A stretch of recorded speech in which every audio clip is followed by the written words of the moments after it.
Long before most of us are awake, We got one more handle here, wait. crews Are you ready? race with the sun Watch, be ready with that gate. to unload fragile cargo. Pinner. Come on, let go. There we go. Well, what's in that box is a very frightened, very stressed out wolf. Hang on. That's the mood of the entire gray wolf recovery project. Since 1998, they've released 35 wolves into the Apache-Sitgrave National Forest. Of those, 5 were shot, 1 was killed by a car, and 8, including this pack, were recaptured. First of all, to provide relief for the rancher who had lost a couple of calves, and secondly, to get those wolves out of there before the pups experienced depredating livestock. Back in first. This is the new effort to reintroduce them to the wild.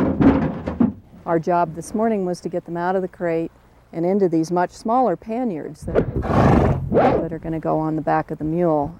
They're going to have 90 plus to the side. The mules were a way of getting wolves into wilderness without having to conflict with wilderness values by using a helicopter or any kind of mechanized vehicle.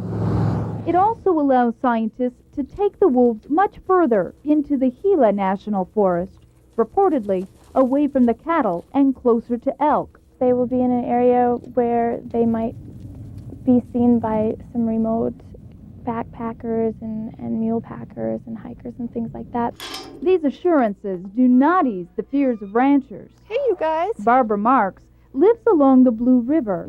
She says it was here that a pack of wolves cornered her livestock and her husband in their own corral. He started firing rounds off into the air, and finally the wolf just kind of turned and trotted off. After 2 years of living with the wolves, Marks is no more comfortable than before. These predators that have been raised in captivity, they don't have a whole lot of fear from humans, and they know that food comes from humans. Despite the setbacks, the project will continue indefinitely, and wolf and man will have to learn to live together again. You can't expect to restore any endangered species, and certainly not one as complex as wolves, in a couple of years. Too cool. Holiday Moore, News 15.